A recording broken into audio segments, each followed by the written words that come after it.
Hi, this is Power Series with Julia, Judy. and Emma.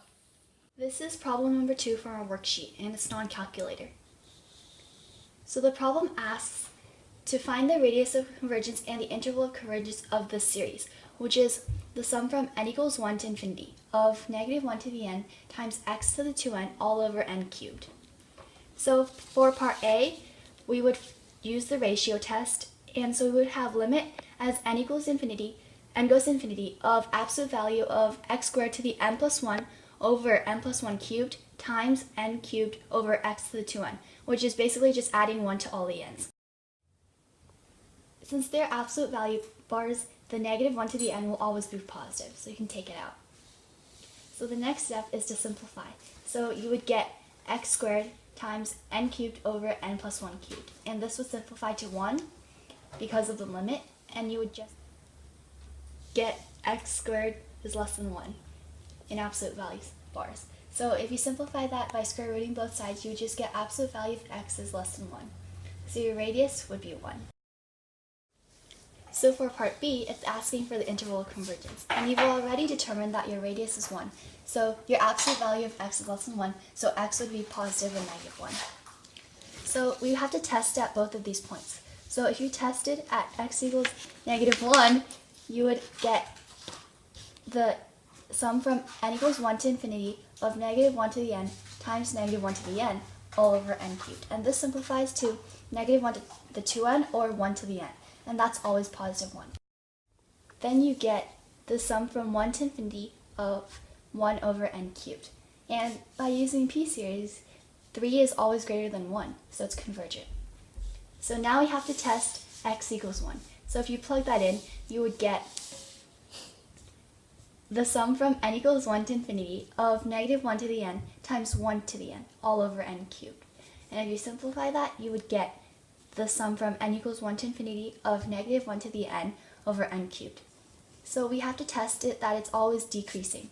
So if we add 1, then we get 1 over n plus 1 cubed, and that's always less than 1 over n cubed. So we can say that it's decreasing. And now you have to find the limit as n equals infinity. So if you plug in infinity to all the n's, you would get 1 over infinity, which is equal to 0. So that is also another criteria of the alternating series test. So therefore, it's convergent by the alternating series test. So our interval would be hard brackets from -1 to 1. So this is number 4 from our worksheet, which is also non-calculator. So the question says, write ln of 3 plus x squared as a power series.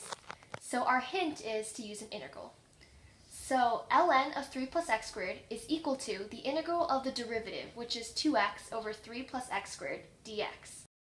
So this simplifies to the integral of 2x times 1 over 3 plus x squared dx. And this further simplifies to the integral of 2 times 1/3 x times 1 over 1 plus x over 3 all squared dx. And this gets us the series, which is the integral of 2/3 x times the summation from n equals 0 to infinity of -1 to the n times x over 3 squared all to the n dx. So this further simplifies to the integral of 2/3 times the summation from n equals 0 to infinity of -1 to the n times x to the 2n plus 1 over 3 to the 2n dx. And what we did was we moved the denominator of x squared over 3 squared to the n to the bottom of the series, and we moved the x from the outside to the inside of the series by adding 1 to the power of x. So now we have ln of 3 plus x squared equals 2/3 times the summation from n equals 0 to infinity of -1 to the n times x to the 2n plus 2 over 3 to the 2n times 2n plus 2 plus c. And how we found the antiderivative was we added 1 to the power of x, and we multiplied this new power to the bottom. So we added 1, which would make it 2n plus 2, and we multiplied 2n plus 2 on the bottom. So to find c, we would simply plug in 0 for x. So 0, we get 2/3 times summation from n equals 0 to infinity of -1 to the n times 0 to the 2n plus 2 over 3 to the 2n times 2n plus 2 plus c equals ln of 3 plus 0 squared. So this obviously simplifies to 0 plus c equals ln of 3. So we can assume that c equals ln 3. Therefore, the answer is ln of 3 plus x squared equals 2/3 times the summation from n equals 0 to infinity of negative 1 to the n times x to the 2n plus 2 over 3 to the 2n times 2n plus 2 plus ln 3. This is number 8 from our worksheet, and it's also non-calculator. So the question says, write 3 root 2 over 2 as a power series. So there are a few methods you could go about for doing this question, but let's go with method 1, where 3 root 2 over 2 equals 3 cosine of pi over 4. So we know that cosine of x is the summation from n equals 0 to infinity of negative 1 to the n times x to the 2n all over 2n factorial. So 3 cosine of pi over 4 is 3 times the summation from n equals 0 to infinity of negative 1 to the n times pi over 4 to the 2n all over 2n factorial. So 3 root 2 over 2 is 3 times the summation from n equals 0 to infinity of negative 1 to the n times pi to the 2n over 4 to the 2n times 2n factorial. And what we did was we moved the 4 from the denominator of pi over 4 to the bottom, so it balances out like this. So the second method we could use is sine. So 3 root 2 over 2 is 3 sine of pi force.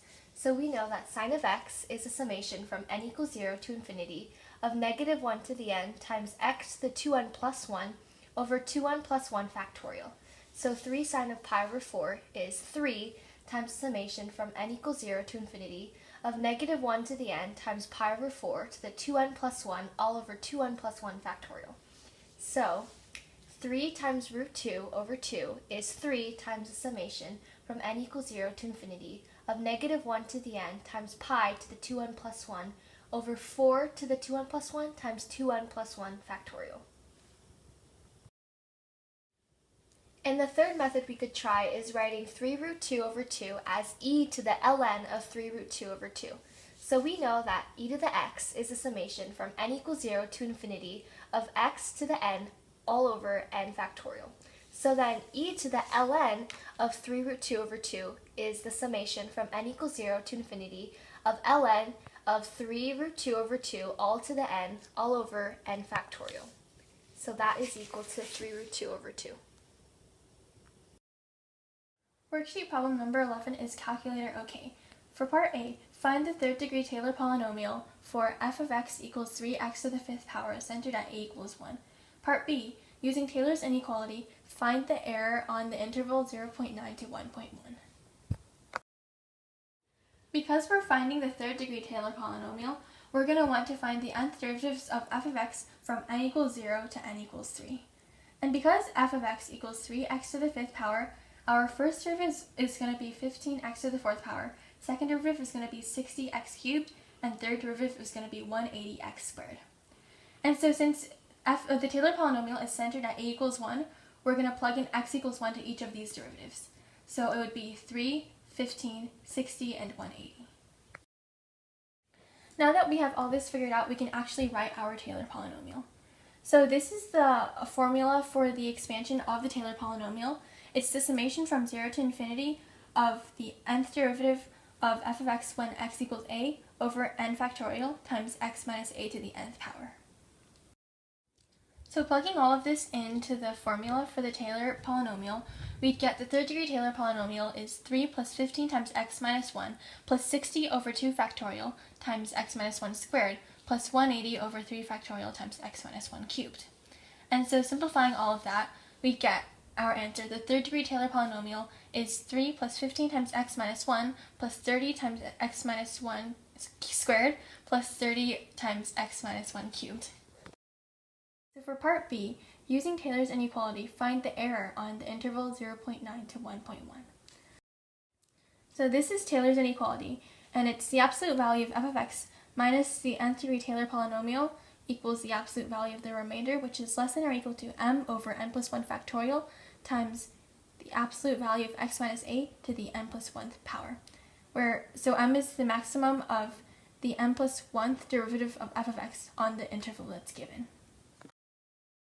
So because we have the third degree Taylor polynomial, for finding the error, we're going to want to use the fourth derivative of f of x. So that's 360x. So the fourth term for the Taylor polynomial expansion of f of x is 360x times x minus 1 to the fourth power over 4 factorial. So now we want to find the maximum value for m. And because our endpoints are 0.9 and 1.1, we're going to be plugging those into our fourth derivative to figure out which one is bigger. So 360 times 0.9 is less than 360 times 1.1, which means that our value for m is going to be 360 times 1.1. Now, plugging this into the function to find the maximum error, we're going to get 360 times 1.1, so this is our m, times 1.1 minus 1 to the fourth power, that's our maximum value for this, over 4 factorial, which is n plus 1 factorial. So plugging all this into the calculator, we're going to get 0.00165 is our final answer.